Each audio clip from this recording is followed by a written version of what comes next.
स्वागत है आपका मुजाहिदिया मनीष चैनल पर। आज मैं आपके लिए लेकर आया हूँ साइंस प्लस जीके के कुछ मोस्ट आईएमपी क्वेश्चन जो आपकी एमपी पुलिस के लिए बहुत ही अच्छे हैं, जो मैंने आपको सारे ओल्ड पेपर से क्वेश्चन लेकर आया हूँ। तो अगर आपको वीडियो पसंद आता है तो आपको लाइक करना है, शेयर करना है, सब्सक्राइब करना है।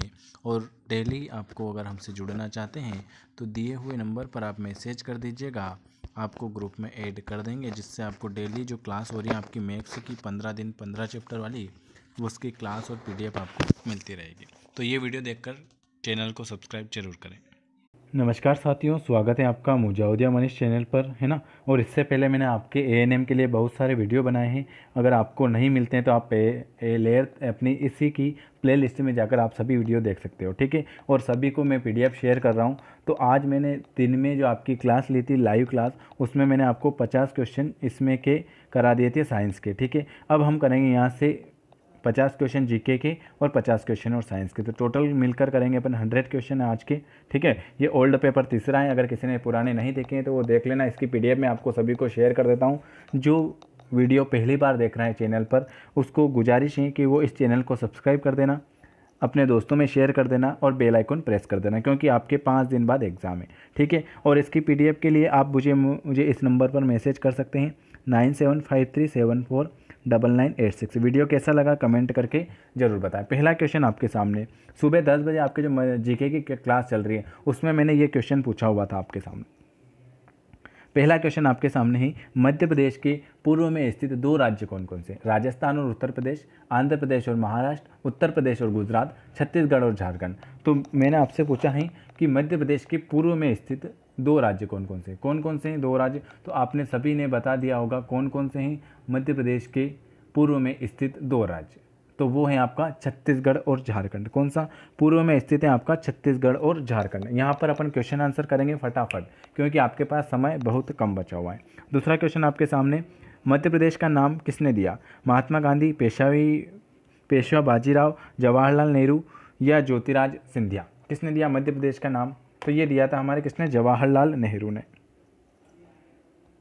मॉर्निंग में आपके सुबह डेली 10 बजे जीके की क्लास होती है, चैप्टर वाइज। इसमें से ये सारे क्वेश्चन मैंने आपको करवाए हैं, है ना। तो ये एग्जाम में पूछे हुए थे, एक बार अपन को आइडिया हो जाता है कि एग्जाम में किस टाइप के क्वेश्चन पूछता है। अगला क्वेश्चन आपके सामने ये लीजिए, विश्व में कौन सा राष्ट्रीय उद्यान बंगाल टाइगर की उच्चतर घनत्व के लिए प्रसिद्ध है? कौन सा? माधवराज, संजय, बांधवगढ़ या वन विहार। तो हमारा है विश्व में सबसे राष्ट्रीय उद्यान बंगाल टाइगर कहाँ है? तो ये है आपका कौन सा है? बांधवगढ़ राष्ट्रीय उद्यान।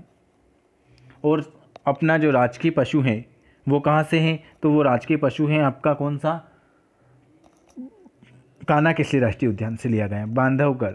कान्हा किसली राष्ट्रीय उद्यान से कौन सा? अपने बारहसिंगा कहाँ पाए जाते हैं? राष्ट्रीय उद्यान में, कान्हा किसली राष्ट्रीय उद्यान। अगला क्वेश्चन आपके सामने, नदी की किसी भी एक ओर से संगमरमर की चट्टानें 100 फीट तक की वृद्धि करती है? कौन सी? ताप्ती। ये नदियों वाला भी मैंने आपको क्वेश्चन करा रखा, बेतवा, नर्मदा, चंबल। तो नर्मदा नदी। किस नदी को किसी भी एक ओर से संगमरमर की चट्टानें 100 फीट तक की वृद्धि करती हैं? तो वो करती हैं आपकी नर्मदा। अगला क्वेश्चन, मध्य प्रदेश का राजकीय प्रतीक कौन सा है? देखो मैंने आपको कल ही आपको क्वेश्चन करवाए थे। मध्य प्रदेश का राजकीय प्रतीक है आपका कौन सा है? एक व्रत में बरगद का पेड़। क्या? एक व्रत में बरगद का पेड़, ये आपका राजकीय प्रतीक है। अगला क्वेश्चन आपके सामने, यहाँ पर देखो बहुत कम समय है इसलिए जल्दी से जल्दी आंसर करेंगे।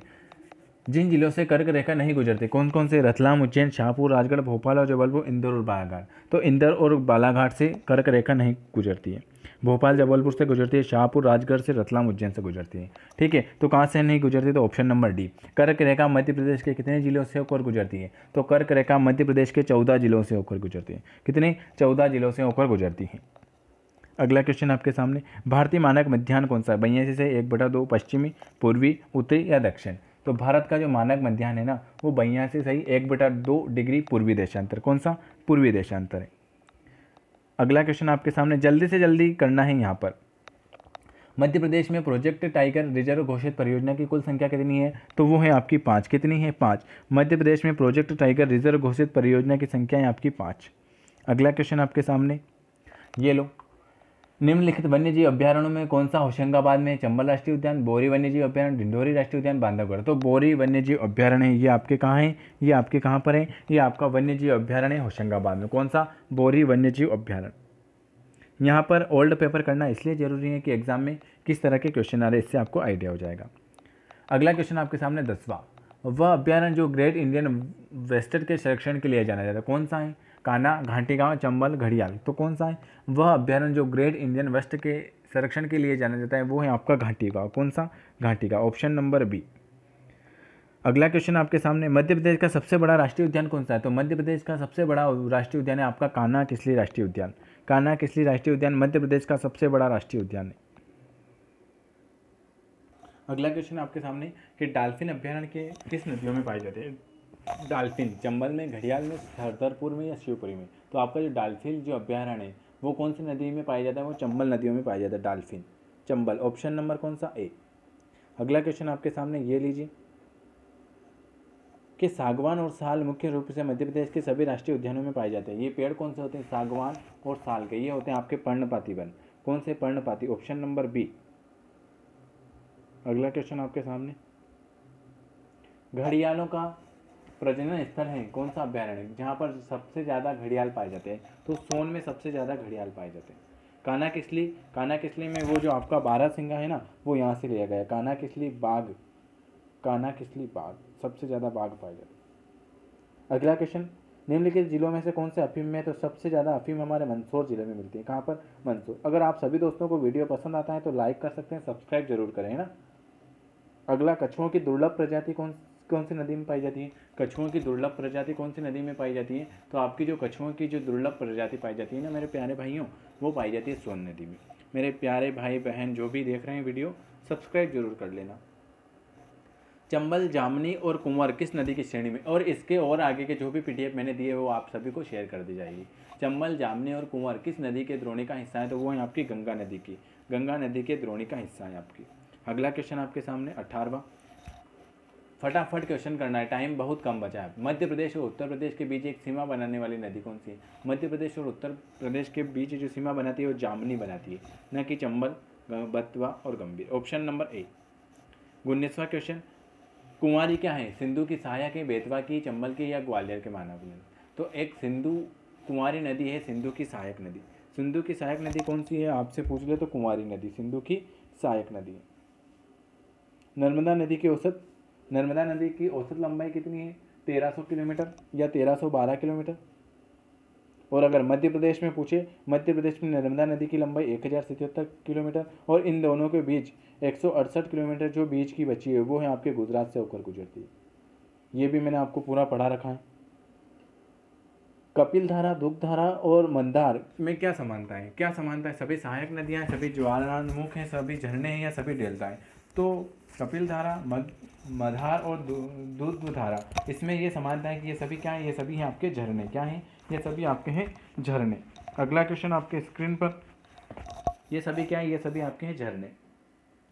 22वां क्वेश्चन, मध्य प्रदेश की दूसरी सबसे लंबी कौन सी है? मध्य प्रदेश की सबसे दूसरी लंबी नदी ताप्ती, चंबल, रीवा या सोन? तो मध्य प्रदेश की दूसरी सबसे लंबी नदी कौन सी है? चंबल। और अगर आपसे पूछ ले मध्य प्रदेश की सबसे पहली लंबी नदी कौन सी? तो पहली लंबी आपकी नर्मदा। पहले स्थान पे है आपकी नर्मदा और दूसरे स्थान पे आपकी चंबल। हलाली जलाशय किस नदी पर है? उससे पहले क्या कहा? हलाली जलाशय जिस नदी पर है उससे पहले उसे थाल कहा जाता है। जहाँ पर आपका हलाली जलाशय है ना, जिस नदी पर बना है उससे हम पहले क्या कहते थे? थाल कहते थे। नर्मदा नदी पर सबसे बड़ा बांध कौन सा है? तो नर्मदा नदी पर आपने देखा है सरदार सरोवर बांध सबसे बड़ा है, सरदार सरोवर। अगला क्वेश्चन, NBPCL से क्या तात्पर्य है? Narmada basin project company limited. Narmada basin project company limited, option number ए। अगला क्वेश्चन, सरदार सरोवर बांध कहाँ पर है? अभी आपने देखा मध्य प्रदेश में है कि गुजरात में? तो सरदार सरोवर बांध आपके गुजरात में है। गुजरात में एक और कौन सा है? गुजरात में गिर अभ्यारण्य भी है आपके गुजरात में। अगला क्वेश्चन आपके सामने, हलाली जिला कहाँ स्थित है? हलाली जिला कहाँ स्थित है? तो आपने लगा दिया होगा मेरे प्यारे बहनों, हलाली जिला है आपके रायसेन में। कहाँ पर? हलाली जिला है आपके रायसेन में। कहाँ पर है? रायसेन में। अगला क्वेश्चन आपके सामने ये लीजिए, फटाफट आंसर करें। बेमेल बताना है आपको। क्या? गलत आंसर बताना है। इसमें से आपका कौन सा गलत हो जाएगा बताएं। इन चारों में से आराम से बताएं। और अच्छा लगता है मेरे प्यारे भाइयों बहनों तो लाइक करें, सब्सक्राइब करें, कमेंट करें। रीवा मंडी, हलाली रायसेन, सरदार सरोवर गुजरात, पगारा भोपाल। तो देखो आपको रीवा मंडी में है, हलाली रायसेन में है, अभी देखा अपन ने सरदार सरोवर गुजरात में। ऑप्शन नंबर डी पलाला पगारा भोपाल में नहीं है। अगला क्वेश्चन, बरगी परियोजना किस नदी पर स्थित है? नर्मदा, महानदी, सोन या चंबल। तो आपकी जो बरगी परियोजना है ना वो आपकी नर्मदा नदी पर है। कहाँ पर? नर्मदा नदी पर। बैंक प्रेस नोट कहाँ है? देवास। बैंक प्रेस नोट, जहाँ bank press note, bank note press है आपकी बैंक, देवास में है ना। जली पैटर्न का काम, जली पैटर्न का काम किस क्षेत्र की विशेषता है? ग्वालियर, उज्जैन, टीकमगढ़, चित्रकूट। तो आपकी ग्वालियर का जली पैटर्न का काम है आपकी ग्वालियर। ऑप्शन नंबर ए। चतुर्भुज मंदिर के मुख्य देवता कौन है? आपके जो चतुर्भुज मंदिर के वो मुख्य देवता आपके विष्णु भगवान, भगवान विष्णु। अगला, यहाँ पर आंसर, क्वेश्चन आंसर जल्दी करना है क्योंकि आपके पास समय बहुत कम है। सुंदर महल एक पर्यटन स्थल है जो कहाँ स्थित है? ओरछा, मांडू, खजुराहो, कंदरिया। तो आपका जो सुंदर महल एक पर्यटन स्थल है वो है आपके ओरछा में। कहाँ पर स्थित है? ओरछा में। अगला क्वेश्चन आपके सामने, मध्य प्रदेश में जोड़ी मिलन और होली के त्योहारों को क्या कहा जाता है? मध्य प्रदेश में जो जोड़ी मिलन और होली का त्यौहार होता है उसे हम कहते हैं क्या? न तो ये करते हैं, न फाग कहते हैं, न उसे कहते हैं भगोरिया। क्या कहते हैं? भगोरिया। अगला क्वेश्चन आपके सामने, ताजमहल जिसके नमूने के आधार पर बनाया गया वह है आपके मांडू में होशंग शाह का मकबरा, रीवा का कपिल दरवाजा, शाहपुरा का धारणा या सांची स्तूप। तो ताजमहल जिस नमूने के आधार पर बनाया गया है ना वो मांडू में होशंगाबाद शाह का मकबरा के अनुसार बनाया गया है। ठीक है ना। अगला क्वेश्चन आपके सामने,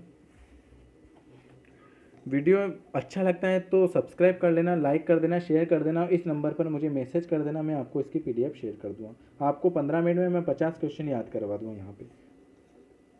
ठीक है। अगला क्वेश्चन आपके सामने, तानसेन संगीत समारोह कहाँ पर आयोजित होता है? तानसेन संगीत समारोह होता है आपके ग्वालियर में। तानसेन संगीत समारोह का जो उत्सव होता है वो होता है आपके ग्वालियर में। 37वां, उज्जैन एक प्रसिद्ध हिंदू त्योहार है? भगोरिया, लोटा फाग, कुंभ का मेला। तो आप सभी को पता है कि उज्जैन किसके लिए प्रसिद्ध है? कुंभ के मेले के लिए।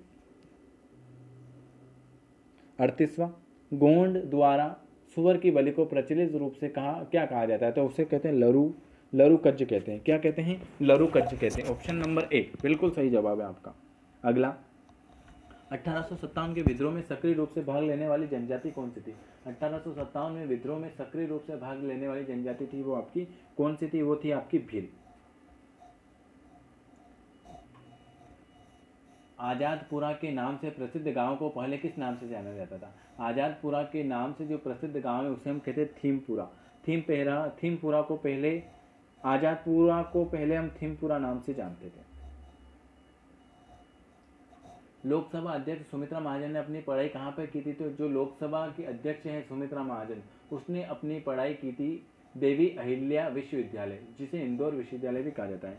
हमारे लोकसभा के जो अध्यक्ष हैं सुमित्रा महाजन जी, उन्होंने अपनी पढ़ाई कहाँ की थी? तो उन्होंने अपनी पढ़ाई की थी देवी अहिल्या विश्वविद्यालय, जिसे अब इंदौर विश्वविद्यालय भी कहा जाता है। अगला, 1950-56 के बीच पहले प्रदेश के मुख्यमंत्री कौन थे? 1950 और 56 के बीच जो मध्य प्रदेश के पहले मुख्यमंत्री थे ना वो थे रविशंकर शुक्ल।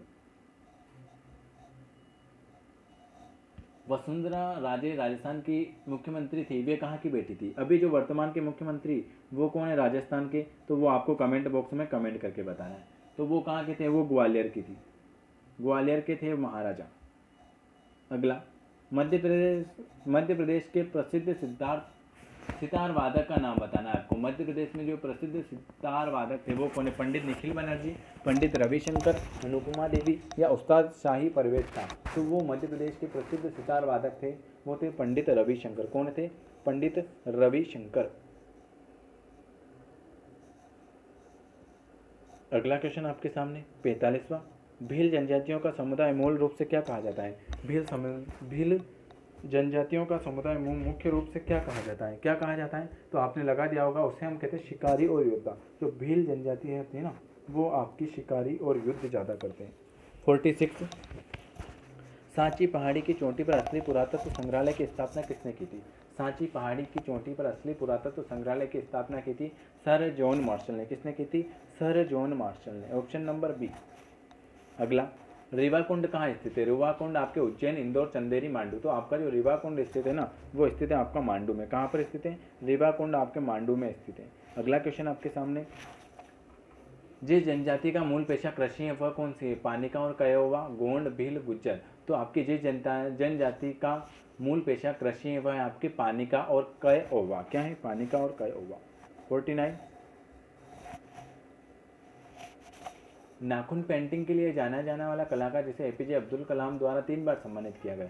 सुमित्रा महाजन, वाजिद खान, आदित्य जोशी या मीरा कुमार। तो नाखून पेंटिंग के लिए जो जाने जाने वाले थे एपीजे अब्दुल कलाम, उन्हें 3 बार सम्मानित किया गया था। वो थे आपके कौन? वाजिद खान।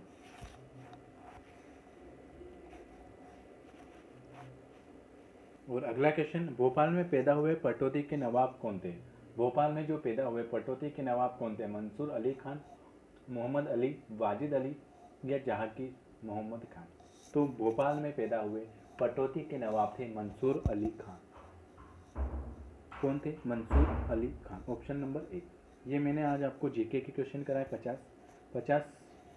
जीके के क्वेश्चन हो गए, 50 हिंदी साइंस के क्वेश्चन सुबह करवा दिए थे मैंने आपको लाइव में, है ना। और बचे हुए 50 आपको अगले वीडियो में मिलेंगे। वीडियो आपको पसंद आता है तो इसको सब्सक्राइब कर लेना। क्या करना है? सब्सक्राइब करना है, बेल आइकॉन प्रेस करके वहाँ पास में घंटी दबाना है और ऑल नोटिफिकेशन करना है, जिससे आपको नोटिफिकेशन मिलता रहेगा। ठीक है। इसके बाद ज़्यादा से ज़्यादा शेयर करना है। इस नंबर पर मुझे मैसेज करना, मैं इसको PDF दे दूँगा 9753749986, है ना। कहीं की भी तैयारी कर रहे हो मुझे बता देना और ग्रुप में ऐड कर देना। सुबह आपकी 7 बजे हिंदी की क्लास चलती है जिसको हिंदी पढ़ना है, 10 बजे जीके की क्लास चलती है MP पुलिस, MPPSC, ANM वालों के लिए, है ना। होगा तो अभी 11 बजे अपन लाइव आएंगे फिर साइंस की क्लास में, है ना। तो आप सभी एक बार मुझे मैसेज कर देना। वीडियो देखने के लिए आप सभी का धन्यवाद। तो स्वागत है आपका मुजावरिया मनीष चैनल पर। और आज मैं आपके लिए फिर लेकर आया हूँ आज हम ANM का ओल्ड पेपर दूसरा करेंगे। ठीक है। आपके पास समय बहुत कम है तो आपको कैसे भी करके तैयारी करना है। आपकी सुबह 10 बजे क्लास चल रही है चैप्टर वाइज। आज बहुत अच्छे क्वेश्चन थे, उसकी PDF दे दी। 2 बार ANM के ओल्ड पेपर करा दी, उसकी भी PDF मिल गई। सभी की PDF के लिए आप मुझे मैसेज कर सकते हैं। आपको सभी की PDF अभी और शेयर कर दूँगा। जिसको नहीं मिली है वो मुझे मैसेज कर सकते हैं। ठीक है। इस नंबर पर मैसेज कर देना, है ना। ANM की PDF मिल जाएगी आपको ओल्ड पेपर की इस नंबर पर। आज सभी को PDF मिल गई है, जिसको नहीं मिली वो बता सकता है एक बार। ठीक है। वीडियो अच्छा लगे तो सब्सक्राइब कर लेना, लाइक कर देना और शेयर कर देना। आज हम करेंगे यहाँ पर 100 क्वेश्चन। टाइम बहुत कम है इसलिए लाइव क्लास का टाइम शेड्यूल आपका जम नहीं पा रहा है, तो आपके लिए हम रिकॉर्डेड क्लास आपको अवेलेबल करा रहे हैं। ठीक है। तो जो नए आदमी जुड़ते हैं वो चैनल को सब्सक्राइब जरूर करें। ठीक है। ANM वाले के लिए 50 नंबर का GK आता है प्लस 100 नंबर की साइंस आती है। तो आज हम इस 23 जनवरी 2016 को जो पेपर हुआ था इसमें आज हम अपन साइंस करेंगे, फिर अगले वीडियो में होगा तो आपका GK करेंगे। अगला पहला क्वेश्चन आपके सामने ये लो, किस टाइप से क्वेश्चन आते हैं। और आपकी 11 से 12 डेली क्लास चल रही है रात को। ठीक है। तो आपका ये पहला क्वेश्चन आ गया होगा इस पर सॉरी, ये साइंस का पहला क्वेश्चन। भूतुल्यकालीन कक्षा में एक परिक्रमण को पूरा करने में उपग्रह को कितना समय लगता है? 12 घंटे, 18 घंटे, 24 घंटे या 36 घंटे। तो आपने लगा दिया हो इसका सही आंसर कि एक तुल्यकालीन कक्षा में एक परिक्रमण को पूरा करने में एक उपग्रह को लगते हैं 24 घंटे। कितने? 24 घंटे लगते हैं मेरे प्यारे साथियों। अगला क्वेश्चन आपके सामने दूसरा, आइंस्टीन का ऊर्जा द्रव्यमान का समीकरण किसके तुल्य है? देखो साइंस के ओल्ड क्वेश्चन करने से आपको ये आइडिया हो जाएगा कि किस टाइप से आपके क्वेश्चन पूछ रहा है। आइंस्टीन का ऊर्जा और द्रव्यमान का समीकरण किसके तुल्य है? तो ये है आपके E बराबर mc2 के। किसके बराबर है? E बराबर mc2 के। अगला, रूस द्वारा प्रमोशन किया गया प्रथम उपग्रह कौन सा था? जो रूस के द्वारा जो प्रमोशन किया गया था वो प्रथम उपग्रह कौन सा था? 4 ऑप्शन आपके सामने, कौन सा था? स्पुतनिक, वोस्टक, सोयूज या अपोलो। तो आपके रूस के द्वारा जो प्रमोशन किया गया था प्रथम उपग्रह था स्पुतनिक। कौन सा था? स्पुतनिक, ऑप्शन नंबर ए।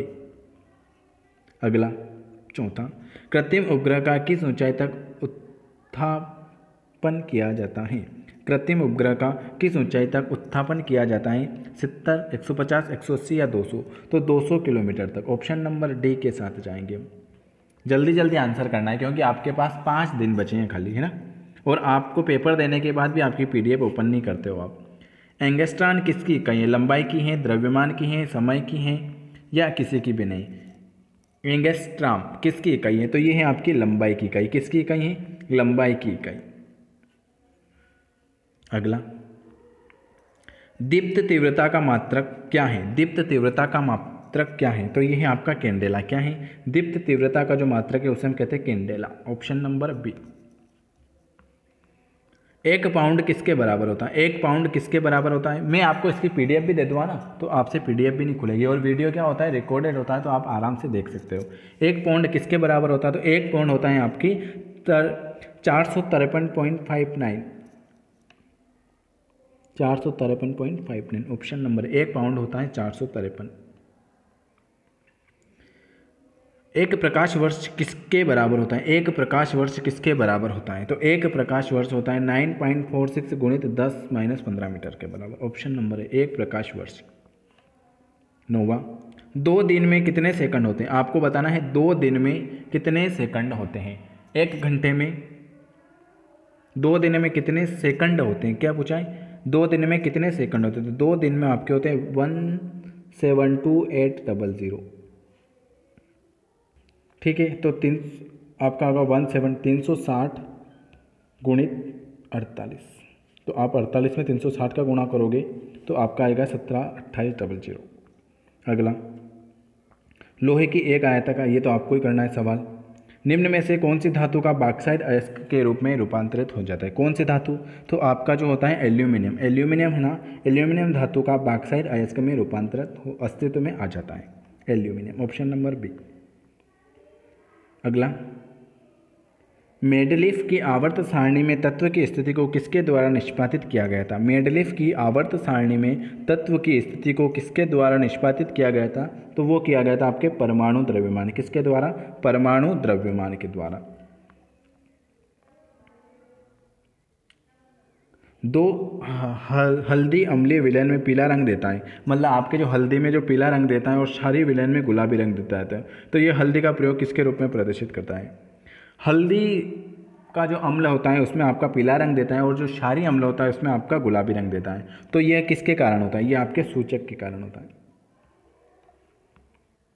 नीचे दिए गए यौगिकों में से कौन सा यौगिक एसिटिक अम्ल के साथ तीव्रता से बदबूदाहट होता है? एसिटिक के साथ कौन सा बदबूदाहट होता है? तो वो होता है आपका सोडियम बाइकार्बोनेट। कौन सा होता है? Sodium bicarbonate, NaCHO3। Sodium bicarbonate का रासायनिक सूत्र है NaCHO3। ये भी पूछ लेता है, ये भी बता देना है। अगला, ये रहने दो, जो खास है वो पढ़ेंगे पर। निम्न में से कौन सा अधातु है, कौन सा द्रव्य अधातु है? पारा, आयोडीन, ब्रोमीन, गैलीनियम। कौन सा आपका एक द्रव्य अधातु है? तो आपका कौन सा है? वो है आपका ब्रोमीन।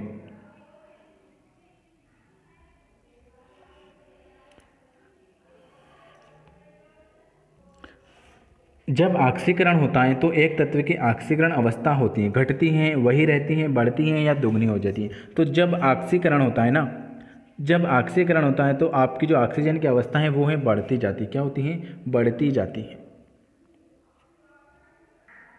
अगला क्वेश्चन, निम्न में से सिस्ट्रम फल किसका मुख्य स्रोत है? Vitamin A, vitamin B, vitamin C या विटामिन डी? तो देखो, विटामिन के बारे में आपको बहुत ज़्यादा क्वेश्चन होगा तो मैं आपके विटामिन के बारे में 50 क्वेश्चन लेकर आ जाऊँगा। ठीक है, एक 50 मोस्ट क्वेश्चन लेकर आ जाऊँगा विटामिन के बारे में। तो विटामिन का कल भी क्वेश्चन आया था, विटामिन का आज भी क्वेश्चन आया था। विटामिन सी सिट्रिक फल, विटामिन सी। विटामिन ए की कमी से कौन सा होता है? रतौंधी।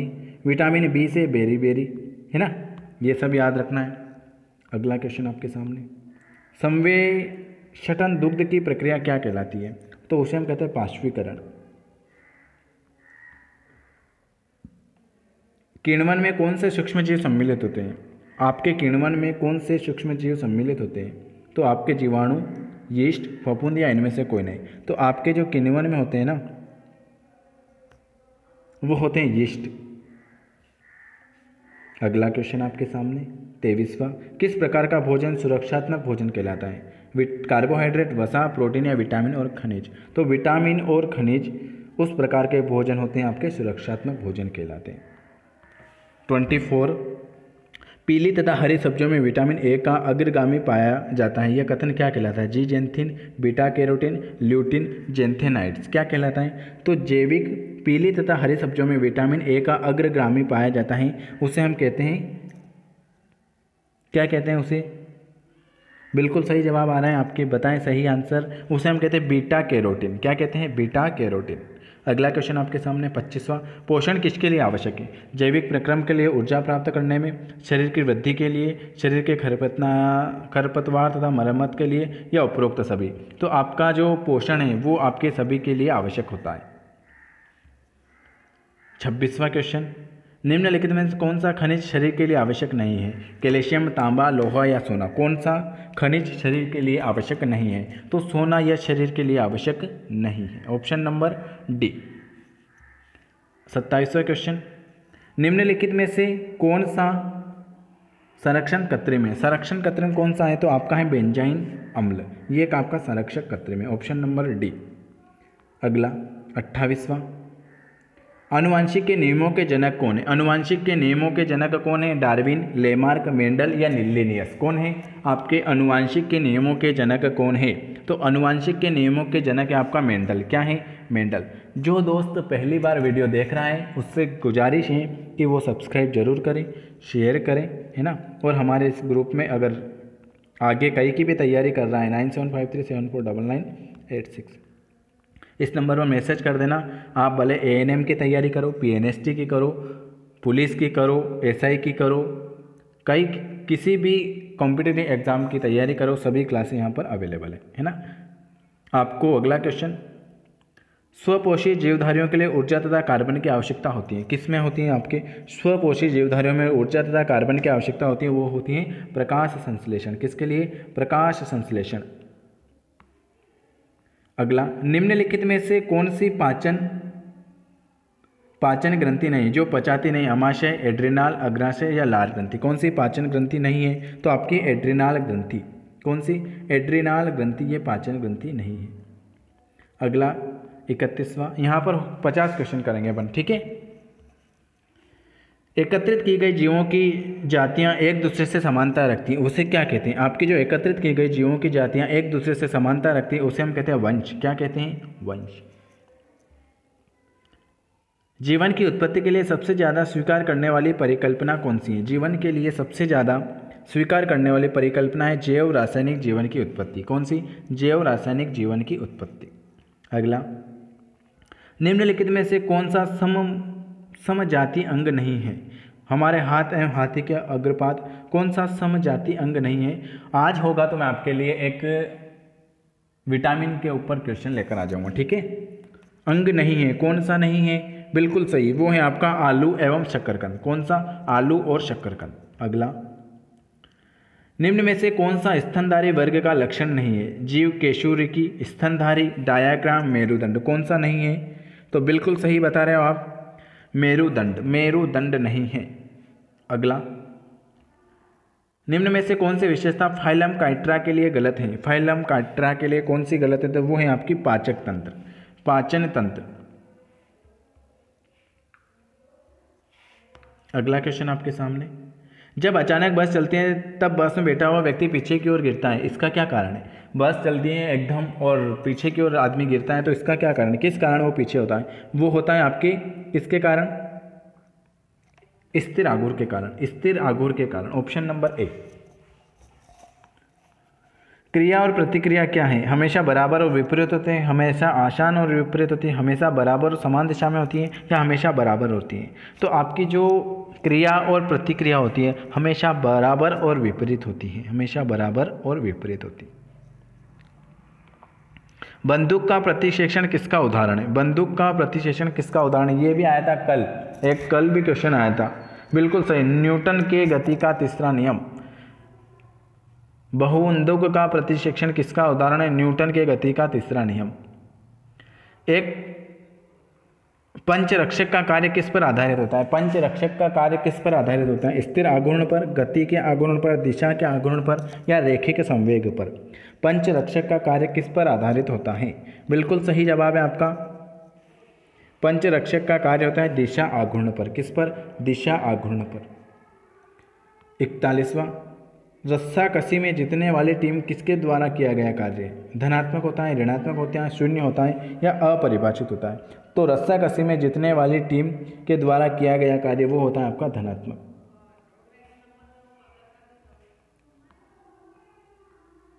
जब हम अपने हाथों को आपस में रगड़ते हैं तो ऊर्जा का रूपांतरण कैसे होता है? जब हम अपने हाथों को आपस में रगड़ते हैं तो जो आपका ऊर्जा का रूपांतरण होता है ना, वो यांत्रिक ऊर्जा से ऊष्मीय ऊर्जा हो जाता है। यांत्रिक से आपका ऊष्मीय में होता है। वेग में गतिमान एवं द्रव्यमान की वस्तु की गतिज ऊर्जा क्या होती है? तो 1/2 द्रव्यमान वेग टू 1/2 द्रव्यमान वेग टू।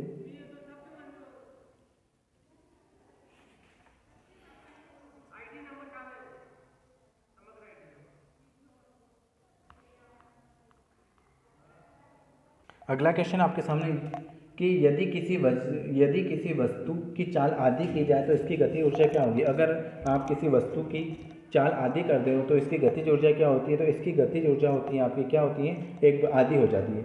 जब आप किसी की चाल आधी की जाती है तो इसकी गतिज ऊर्जा आधी हो जाती है। 46 रहने दो। 47, जब एक वस्तु में ऊष्मा उत्पन्न होती है तब अधिकतम उत्थान किसमें होगा? जब एक वस्तु की ऊष्मा उत्पन्न होती है तो सबसे ज़्यादा आपके आयतन पर पड़ेगा। 47, 48 क्वेश्चन, 49 क्वेश्चन, निम्न में से कौन सा गणितीय संबंध गलत है? ये तो आपको गणित में ध्यान। 50वां आखिरी क्वेश्चन आज का, जब किसी वस्तु काक ऊष्मा दी जाए तब उसमें के तापमान 1 डिग्री सेल्सियस का उत्थान होता है, वह ऊष्मा होती है। कौन सी ऊष्मा होती है? बिल्कुल सही जवाब है आपका, वाह, ऊष्माधारिता। ये मैंने आज आपको कितने 10 मिनट में आपको 50 क्वेश्चन करा दिए। ठीक है, वीडियो आपको अच्छा लगे तो लाइक कर सकते हैं, सब्सक्राइब कर सकते हैं और हमारे ग्रुप में ऐड हो सकते हैं। ठीक है, कहीं की भी तैयारी कर रहे हो उसके लिए आपको, क्योंकि अभी आपकी मैं लाइव क्लास लेता हूँ तो सुबह 10 बजे क्लास चलती है आपकी और एक रात को 11 बजे। दिन में आप सभी के किसी के कॉलेज हैं, किसी के क्या हैं, तो उसमें आप लाइव नहीं आ पाते हो, तो इसलिए आपको रिकॉर्डेड वीडियो मिल रहे हैं। ठीक है, वीडियो अच्छा लगे तो लाइक, कमेंट और शेयर जरूर करें।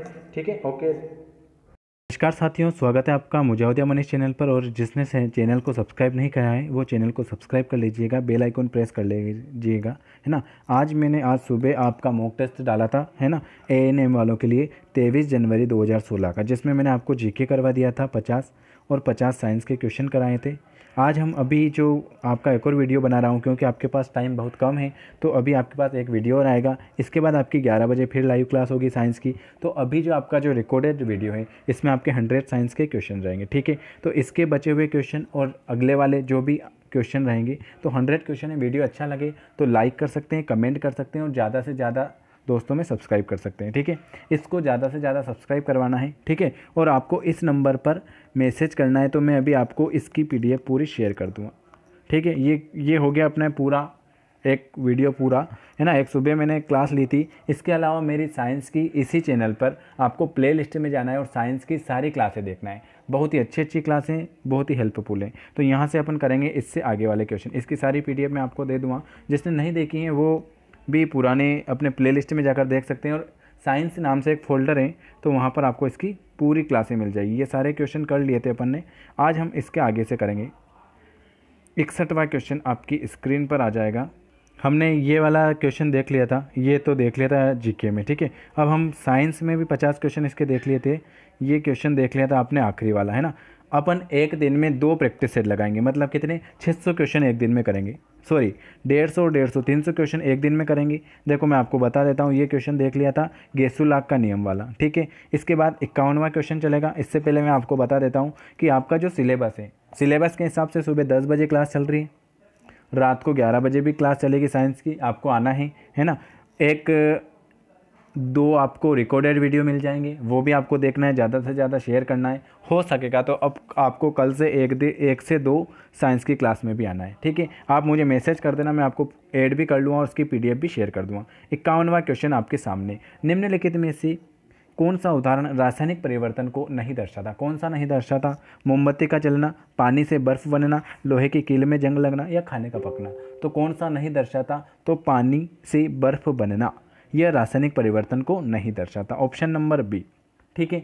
यहाँ पर जल्दी से जल्दी आंसर करें क्योंकि अपने पास समय बहुत कम बचा है, 5 दिन है मात्र, ठीक है। जितने ज़्यादा क्वेश्चन हो गए उतने ज़्यादा करना है, ठीक है। मैं सारे ओल्ड पेपर आपको करा दूंगा जो ANM में आए थे, ठीक है। इसको निम्न में से कौन सा पदार्थ ऊर्ध्वपातन का गुण दर्शाता है? लोहा, मिट्टी का तेल, सोडियम क्लोराइड या आयोडीन। तो कौन सा दर्शाता है? तो आपका सही जवाब क्या हो जाएगा? कौन सा ऊर्ध्वपातन का गुण दर्शाता है? तो आयोडीन। अगला, एक द्रव्य निश्चित ताप पर वाष्प में बदलता है तो इसे क्या जाना जाता है? वाष्पीकरण, उबलना, संघनन या ऊर्ध्वपातन। आपका जो एक द्रव्य जो निश्चित ताप पर वाष्प में बदलता है ना, उसे हम कहते हैं उबलना। क्या कहते हैं? उबलना कहते हैं। Option number B. जितने ज़्यादा क्वेश्चन है उतने ज़्यादा करने हैं। अब आपको मात्र 5 दिन बचे हैं आपके सामने। 5 दिन के लिए महामैराथन क्लास भी मैं अरेंज करूँगा। अगर आप सभी रेडी हो तो यस लिख देना, ठीक है। क्योंकि आपके पास क्या है कि अभी समय नहीं है और समय निकालना जरूरी है।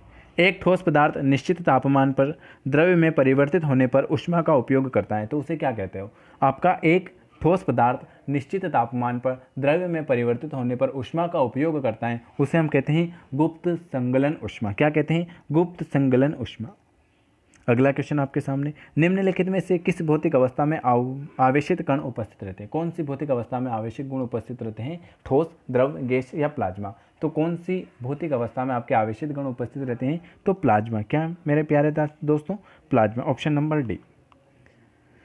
समुद्र तल पर सामान्यतः या मानक दाब कितना होता है? आपका जो समुद्र तल पर जो सामान्य और मानक दाब होता है आपका 1.01 star 10.5 Newton. Option number D. अगला, ये लो, क्या क्वेश्चन है? निम्नलिखित में से कौन सा तथ्य असत्य है? द्रव्य को वाष्प में परिवर्तित करने के लिए ऊष्मा का उपयोग किया जाता है। कौन सा असत्य है? पदार्थों का रासायनिक संबंधन तोड़ने में, अणुओं को गतिज ऊर्जा प्रदान करने में, अणुओं की गति को तेज करने में, आणविक आकर्षण को कम करने में। कौन सा है? निम्नलिखित में से कौन सा तथ्य असत्य कथन है? तो असत्य कथन है आपका पदार्थ का रासायनिक बंध तोड़ने में। ऑप्शन नंबर ए। अगला क्वेश्चन आपके सामने, तरंग कंपन गति द्वारा x को एक स्थान से दूसरे स्थान पर स्थानांतरण करती है तो x हो सकता है, क्या हो सकता है? द्रव्यमान हो सकता है, वेग हो सकता है, तरंग दैर्ध्य हो सकता है या ऊर्जा हो सकती है। तो तरंग कंपन यदि x द्वारा एक स्थान से दूसरे स्थान पर स्थानांतरण करती है तो x आपकी होती है ऊर्जा। क्या होती है मेरे प्यारे भाई? ऊर्जा होती है ना। वीडियो आपको पसंद आता है तो सब्सक्राइब करना ही है, शेयर भी करना है ना। सब्सक्राइब करने से क्या होता है? सब्सक्राइब करने से ये होता है सर कि आपकी जो कृपा रुकी हुई ना, वो कृपा नहीं रुकती। जब एक वीणा, क्या मेरे दोस्त, जब एक वीणा का तार कर्षित होने पर हवा में ध्वनि तरंगें उत्पादित होती हैं तो उसे क्या जाना जाता है? तो उसे हम कहते हैं अनुदैर्ध्य। क्या कहते हैं? अनुदैर्ध्य। अभी आपको 11 बजे फिर आना है लाइव। ये वीडियो देखने के बाद आपको 11 बजे फिर लाइव आना है, ठीक है। 11 बजे आपकी साइंस की क्लास होती है। अगला क्वेश्चन, 1 सेकंड में 25 तरंगें उत्पादित होती हैं, उसकी आवृत्ति हर्ट्ज इकाई में क्या होगी? इस 1 सेकंड में 25 तरंगें उत्पादित होती हैं तो उसकी जो आवृत्ति होती है ना, वो होती है आपकी 25 हर्ट्ज। क्या होती है मेरे प्यारे भाई? 25 हर्ट्ज। अगला क्वेश्चन 61वां, एक सोनार स्टेशन को 3 सेकंड के पश्चात प्रतिगमन संकेत मिलता है तो वह वस्तु कितनी दूरी पर है? पानी में ध्वनि की चाल 1400 मीटर। ये है मैथ्स का सवाल। तो ये है आपकी 2160। क्या? 2160। अगला, निम्नलिखित में से एक बच्चा अपनी माँ की आवाज़ की अभिलक्षणी ध्वनि को और किस प्रकार से पहचान सकता है? किस प्रकार से? तो वह जो अपनी माँ की है ना, एक बच्चा अपनी जो माँ की आवाज़ है ना, वह ध्वनि के अनुसार पहचान सकता है, ध्वनि। Option number B. निम्नलिखित में से किस कारण से 2 अनावेशित वस्तुएं को आपस में रगड़ने पर अवशोषित होती हैं? चालन को, घर्षण को, प्रेरण को या इनमें से कोई नहीं? तो आपको किसको आपस में रगड़ने पर अवशोषित होती है? तो आपकी प्रेरण। ऑप्शन नंबर सी, प्रेरण, ठीक है।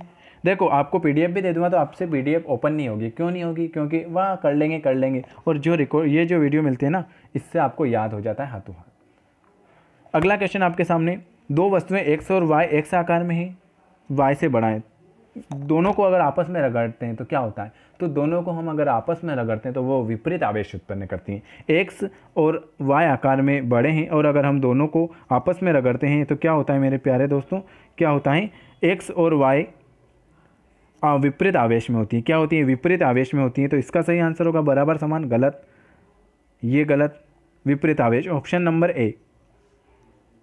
अगला 65वां, एक सोने की पत्ती का विद्युत दर्शी क्या कर सकता है। एक सोने की पत्ती का विद्युत दर्शी कर सकता है, क्या कर सकता है, तो वो कर सकता है आपके जो आवेश है ना, आवेश की उपस्थिति का पता लगा सकता है और आवेश के प्रकार का परीक्षण कर सकता है। आपका जो एक सोने की जो पत्ती का जो विद्युत दर्शी वो है आवेश की उपस्थिति का पता लगा सकता है और आवेश के प्रकार का परीक्षण कर सकता है। यहाँ पर 4 ऑप्शन भी पढ़ेंगे अपन, जल्दी जल्दी करेंगे। निम्नलिखित में से कितने समविष्ट आवेश 1 कूलाम आवेश के बराबर होता है। कितने कूलाम आवेश 1 कूलाम आवेश के बराबर होता है, तो आपने लगा दिया होगा। इसका सही जवाब हो जाएगा ऑप्शन नंबर क्या हो जाएगा, ए बी सी डी। तो 6.25 ऑप्शन नंबर डी हो जाएगा मेरे प्यारे दोस्त, क्या हो जाएगा, डी हो जाएगा। अगला क्वेश्चन, किसी परिपथ विभवांतर को स्थिर करके प्रतिरोध को दुगना किया जाए तो विद्युत धारा क्या होगी, 2 गुना होगी, आधी होगी, 1/4 होगी, 4 गुना होगी। तो जब आपका किसी परिपथ विभवांतर को स्थिर करके प्रतिरोध को 2 गुना कर दिया जाता है तो आपकी जो विद्युत धारा होती है वो होती है आपकी आधी। क्या होती है मेरे प्यारे साथियों, आधी हो जाती है। अगला, संसाधन का मूल्य किस पर निर्भर करता है। आपका जो संसाधन का मूल्य किस पर निर्भर करता है, वो क्या मात्रा पर करता है, गुणवत्ता पर करता है, समाज की आवश्यकता पर करता है या ऊर्जा के अंग पर करता है। जो आपका जो संसाधन का मूल्य निर्भर करता है ना मेरे प्यारे भाई, वो करता है समाज की आवश्यकता पर। अगला, निम्नलिखित में से कौन ऊर्जा का नवीनीकरण स्रोत है। तो आपने सभी लगा दिया होगा मेरे प्यारे बहनों ने कि कौन सा ऊर्जा का नवीनीकरण स्रोत है। तो आपकी जो जैव गैसीय ऊर्जा का नवीनीकरण है और ये सब अनवीनीकरण स्रोत है। एक अच्छा ईंधन निम्न में से कौन सा गुण रखता है। आपका एक अच्छा ईंधन कौन सा गुण रखता है, तो एक अच्छा ईंधन उच्च ऊष्मीमान और मध्य ज्वलन ताप। एक उच्च ऊष्मीमान और निम्न नहीं, उच्च ऊष्मीय और उच्च ज्वलनमान बिल्कुल नहीं, उच्च ऊष्मीय और मध्य ज्वलनमान बिल्कुल सही। आपका जो एक अच्छा ईंधन कौन सा गुण रखता है, तो उच्च ऊष्मीयमान और मध्य ज्वलनमान, ऑप्शन नंबर सी। सौर ऊष्मांक का मान क्या होता है। सौर ऊष्मांक का मान क्या होता है, तो सौर ऊष्मांक का मान होता है 1.4 किलोवाट मीटर प्रति सेकंड। 1.4 किलोवाट मीटर प्रति सेकंड, ऑप्शन नंबर सी। भौतिक के साथ कार्यिक रूप से शुष्क जल भराव वाली मृदा कौन सी होती है। जल जहाँ भरा होता है वो मृदा कौन सी होती है, तो भौतिक रूप से नम लेकिन कार्यिक रूप से शुष्क होती है। भौतिक रूप से नम लेकिन कार्य के रूप से आपकी शुष्क होती है, ऑप्शन नंबर बी। 73, हरित खाद का उदाहरण है ज्वार, जौ, लोबिया, भूसा। हरित खाद का उदाहरण कौन सा है, तो हरित खाद का उदाहरण है मेरे प्यारे भाई लोबिया। क्या है, लोबिया। आपके 100 नंबर की साइंस आ रही है, 50 नंबर का जीके आ रहा है, तो जीके भी पढ़ रहे हैं और साइंस भी। ये क्वेश्चन आपके सामने, डॉक्टर वी कुरियन को किसके जनक के रूप में जाना जाता है। डॉक्टर वी कुरियन सफ़ेद क्रांति के जनक, सफ़ेद क्रांति के जनक डॉक्टर वी कुरियन। आपसे पूछा है डॉक्टर वी कुरियन को किसके जनक के रूप में जाता है, तो किसके रूप के जनक के रूप में जाना जाता है, तो डॉक्टर वी कुरियन को सफ़ेद क्रांति के जनक के रूप में जाना जाता है। ठीक है, अब आपसे पूछ ले क्रांतियों के बारे में, तो मैं आपको बता देता हूँ कि अगर आपसे पूछ ले हरित क्रांति, हरित क्रांति है खाद्यान्न उत्पादन, खाद्यान्न उत्पादन है आपकी हरित क्रांति, है ना। और अगर आपसे पूछ ले श्वेत क्रांति, सफ़ेद क्रांति, दूध उत्पादन, दूध उत्पादन सफ़ेद क्रांति। इसकी शुरुआत हुई थी 1964-65 में हुई थी, जिसे क्या कहते हैं, ऑपरेशन फ्लड, ऑपरेशन फ्लड भी कहते हैं। सफ़ेद क्रांति दुग्ध उत्पादन के लिए 1964-65 में हुई थी, इसे ऑपरेशन फ्लड भी कहा जाता है। आपसे अगर पूछ ले पीली क्रांति, पीली क्रांति, पीली क्रांति है खाद्य और तेलहन से, खाद्य और तिलहन से पीली क्रांति है इसकी। ठीक है, और अगर आपसे पूछ ले नीली क्रांति का संबंध, नीली क्रांति है मत्स्य उत्पादन में, मत्स्य उत्पादन नीली क्रांति, है ना। ये क्रांति तो याद रखनी है, मत्स्य उत्पादन नीली क्रांति। गुलाबी क्रांति, गुलाबी क्रांति किससे संबंधित है, गुलाबी क्रांति आपके प्याज और झींगा मछली। गुलाबी क्रांति, गुलाबी क्रांति लिखो, गुलाबी क्रांति प्याज और झींगा मछली से, है ना। धूसर क्रांति, धूसर क्रांति किससे? उर्वरक उत्पादन में वृद्धि, उर्वरक से। ये क्वेश्चन बहुत हैं। रजत क्रांति पूछे, रजत क्रांति किससे है आपकी? फल से, सेव से, सेव रजत क्रांति।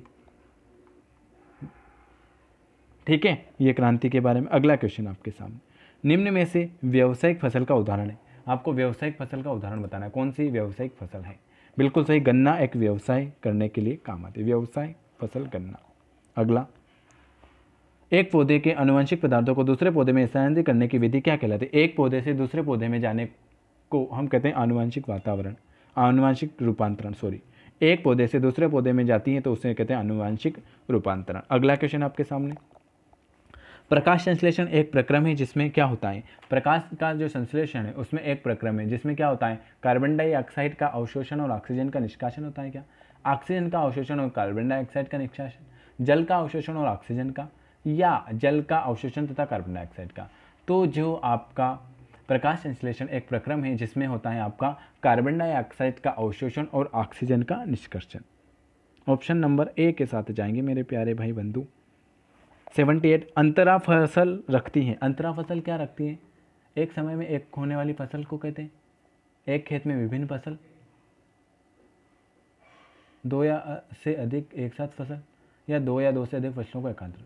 तो आपकी जो अंतरा फसल होती है ना, वो दो या दो से अधिक फसलों को एकांतर करके उगाना, दो या दो से अधिक फसलों को एक करके उगाना, उसे हम कहते हैं अंतरा फसल। अगला क्वेश्चन आपके सामने कि सागर, समुद्र के साथ साथ झील और अलवण जलीय मछली पालन करने का तरीका है। जलीय पालन, प्रग्रहण मत्स्य पालन, समुद्री पालन या मत्स्य पालन?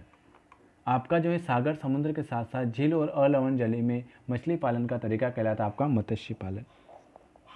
ठीक है, अगला क्वेश्चन आपके सामने, वायुमंडल के किस परत पर ओजोन परत उपस्थित होती है? तो वायुमंडल की आपकी समताप मंडल पर, समताप मंडल पर आपकी ओजोन परत उपस्थित होती है। क्लोरोफ्लोरोकार्बन का फुल फॉर्म CFC। CFC का अगर आपसे पूछ ले इसका फुल फॉर्म क्या है? क्लोरोफ्लोरोकार्बन। अगला, निम्नलिखित में से कौन सी गैस निश्वासन लेने पर अधिक जहरीली मानी जाती है? कौन सी? तो कार्बन मोनोऑक्साइड। क्या मेरे प्यारे भाई? Carbon monoxide. अगला, 82, निम्नलिखित में से कौन सा तत्व जैव निम्नीकरण का नहीं है? कौन सा नहीं है? पेपर, प्लास्टिक, कपड़ा, वनस्पति। तो आपका जो जैव निम्नीकरण नहीं है वो है आपका प्लास्टिक। क्या है? प्लास्टिक। अगला, 83, समुद्र तल से क्षोभ मंडल तक की ऊंचाई लगभग कितनी होती है? समुद्र तल से क्षोभ मंडल तक की ऊंचाई होती है आपकी 10 से 10 किलोमीटर। समुद्र तल से क्षोभ मंडल की ऊंचाई। सूर्य की किरणों के ऊष्मीय प्रभाव का क्या कारण होता है? सूर्य की किरणों के ऊष्मीय प्रभाव का कारण होता है आपका अवरक्त किरणें, पराबैंगनी किरणें, दृश्य किरणें, सूक्ष्म किरणें। तो सूर्य की किरणों को ऊष्मीय प्रभाव का होता है आपका अवरक्त किरणें। आपको ये बताना है सूर्य के प्रकाश को, आपको ये अगर आप पूरा वीडियो देखते हैं तो मुझे पता चल जाएगा। आप कमेंट बॉक्स में ये करके बताना है कि सूर्य के प्रकाश को, क्या सूर्य के प्रकाश को पृथ्वी तक आने में कितना समय लगता है? सूर्य का जो प्रकाश है वो पृथ्वी तक आने में आपका कितना समय लगता है? मोस्ट IMP क्वेश्चन है। ठीक है, वीडियो आपको अच्छा लगता है तो इसको सब्सक्राइब कर लेना है, शेयर कर देना, ज़्यादा से ज़्यादा दोस्तों में शेयर करना है, और इसकी PDF के लिए जो नया है वो इस नंबर पर मैसेज कर देना है, मैं उसे PDF दे दूँगा। 9753749986। अगला 85, अम्लीय वर्षा का कारण है sulphur dioxide, nitrogen oxide, carbon dioxide, उपरोक्त सभी। तो आपका जो अम्लीय वर्षा का कारण है ना वो है sulphur, nitrogen, carbon. Option number D. 86, यातायात और सघन स्थानों में जलन वाली ब्राउन धूल का क्या कारण है? तो वो है आपका नाइट्रोजन डाइऑक्साइड, NO2। आपके जो यातायात और सघन स्थानों में जो जलन वाली ब्राउन धूल है उसे हम कहते हैं NO2। 87, निम्नलिखित में से कौन सा विज्ञान को शिक्षा का उद्देश्य नहीं है? कौन सा नहीं है आपका? देखो, अधिगमकर्ता में अवलोकन की कौशल को विकसित करना, अधिगमकर्ता में जिज्ञासा को बढ़ाना, पुराने रीति रिवाजों और अंधविश्वासों को बनाए रखना, अधिगमकर्ता में खोज की भावनाओं को जागृत करना। तो आपसे पूछा है कौन सा विज्ञान शिक्षा का उद्देश्य नहीं है? तो ये शिक्षा का उद्देश्य नहीं है कि पुराने रीति रिवाजों को अंधविश्वासों में बनाए रखना। Option number C. अगला, विश्व पर्यावरण दिवस कब मनाया जाता है? देखो दिवस आपको याद रखना है, विश्व पर्यावरण दिवस कब मनाया जाता है, तो आपको याद है विश्व पर्यावरण दिवस मनाया जाता है 5 जून। 1 दिसंबर को क्या मनाया जाता है, एड्स दिवस। ठीक है, अगला, नीचे दी गई सूची में उन गुण का चुनाव कीजिए जो उपमार्जित हो लेकिन वंशागण नहीं हो। कौन सा नहीं है, तो शरीर का आकार, ऑप्शन नंबर डी 90। नीचे दी हुई सूची में से किस व्यक्ति को चिपको आंदोलन की, तो चिपको आंदोलन की शुरुआत किसने करी थी, सुंदरलाल बहुगुणा ने। मेघा पाटकर नर्मदा बचाओ आंदोलन, है ना। अमृता बिश्नोई के बारे में बताएं। ठीक है, आपसे पूछ लें मेघा पाटकर, तो नर्मदा बचाओ आंदोलन। सुंदरलाल बहुगुणा, चिपको आंदोलन। 91, कीट और चमगादड़ के पंख होते हैं विषम जाति, समजाति, अवशेष अंग या समान भूमिका वाले। कौन से होते हैं, तो आपने बताया बिल्कुल सही, कीट और जो चमगादड़ के जो पंख होते हैं वो होते हैं आपके विषम जाति। अगला 92, रेशम के कीड़ों का जो जीवन है उनका सही क्रम कौन सा है। पहले क्या अंडा देता है, प्यूपा, सूडी, वयस्क, अंडा, सूडा, प्यूपी, वयस्क, अंडा, वयस्क, लार्वा, प्यूपा या लार्वा, वयस्क, अंडा, प्यूपा। तो आपका जो रेशम का जो कीड़ा है उसका जीवन का जो सही विकास अवस्था होती है, तो पहले वो देता है क्या, पहले वो देता है अंडा, फिर उसका सुंडा, फिर उसका प्यूपा और फिर वो होता है वयस्क। ऑप्शन नंबर बी के साथ जाएंगे। अगला 93, 4 विद्यार्थी ABCD मच्छर के जीवन चक्र की सभी अवस्थाओं में पोषण की आदत का अवलोकन करते हैं। उनके अवलोकन की उस अवस्था में जिसमें वो प्राणी रुधिर का पोषण करता है वह क्या कहलाता है, तो वह कहलाता है आपका वयस्क। अगला, एक बीजपत्री पौधों की जड़ और पत्तियां होगी, कौन सी होगी, रेशमदार जड़ और समांतर शिरा विन्यास, रेशेदार जड़ और जाति का रूपी शिरा विन्यास, उप स्थानिक जड़ और जालिका रूपी शिरा विन्यास या मुसला जड़ और जालिका रूपी शिरा विन्यास। एक बीजपत्री पौधों की जड़ होती है आपकी, जो एक पौधों की जड़ होती है रेशेदार जड़ और समांतर शिरा विन्यास। 95, निम्नलिखित दिए हुए समूहों में से कौन सा वैज्ञानिक दृष्टिकोण है, कौन सा है, तो आपका खुलापन, पूर्वाग्रह से छुटकारा। 96, आकाश ने मांसपेशी की स्थायी स्लाइड देखी, कौन सा अपघटक स्लाइड में नहीं होता, कौन सा स्लाइड में नहीं होता है, तो आपका है केंद्रक होता है, गहरा बैंड होता है, हल्का बैंड होता है, ध्रुमिका नहीं होती है। क्या नहीं होती, ध्रुमिका। 97, मोल अवधारणा का परिचय किसने दिया, डाल्टन, बर्जिलियन, आवोगाद्रो, थॉमसन। किसने दिया, मोल अवधारणा को जो परिचय दिया, आवोगाद्रो। Option number C. अगला, ऑक्सीजन का अणुभार होता है 16, 8, 32 या इनमें से कोई नहीं। जो आपका जो ऑक्सीजन का अणुभार होता है वो होता है आपका 32। 0.5 ग्राम हाइड्रोजन गैस किसके बराबर होता है, 1 मोल के, 0.5 मोल के, 2 मोल के, 0.25 मोल के। तो 0.5 ग्राम हाइड्रोजन होता है आपका 0.25 मोल के, किसके, 0.25 मोल के। और अगला क्वेश्चन आपके सामने, नाभिक के चारों ओर इलेक्ट्रॉनों का घूमना किसकी ओर नियंत्रण करता है। नाभिक के चारों ओर जो इलेक्ट्रॉन का घूमना, न्यूटन का तीसरा नियम, दूसरा नियम, प्रथम नियम या क्वांटम का नियम। तो आपके जो नाभिक के चारों ओर इलेक्ट्रॉनों का घूमना क्वांटम यांत्रिकी पर निर्भर करता है। ठीक है, ये मैंने आज आपको 50 क्वेश्चन करा दिए मात्र 20 मिनट में। वीडियो अगर आपको पसंद आया हो तो सब्सक्राइब करेगा, लाइक करिएगा, चैनल को सब्सक्राइब करना है, लाइक करना है, शेयर करना है ना। और इसकी PDF के लिए इस नंबर पर मैसेज करना है 9753749986 पर। इसके अलावा पहला सुबह 10 बजे चैप्टर वाइज क्लास चलती है सिलेबस के अनुसार, रात को 11 बजे क्लास चलती है, दिन में होगा तो आपकी 2 से 3 या 4, 5 कुछ भी रख लेंगे। एक ओल्ड पेपर डेली आएगा आपके पास सुबह दिन में, है ना, क्योंकि आपके पास मात्र 5 दिन बचे होगा तो आपकी 5 दिन की मैराथन क्लास रख लेंगे। आप सभी अगर सभी पढ़ने के लिए रेडी हो तो एक बार यस अवश्य लिखें। सभी दोस्त जो भी वीडियो देखते हैं, है ना, इस नंबर पर मैसेज कर देना। वीडियो देखने के लिए आप सभी का बहुत बहुत धन्यवाद है। और आपको अभी फिर 11 बजे लाइव आना है जिसमें हम 100 क्वेश्चन करेंगे।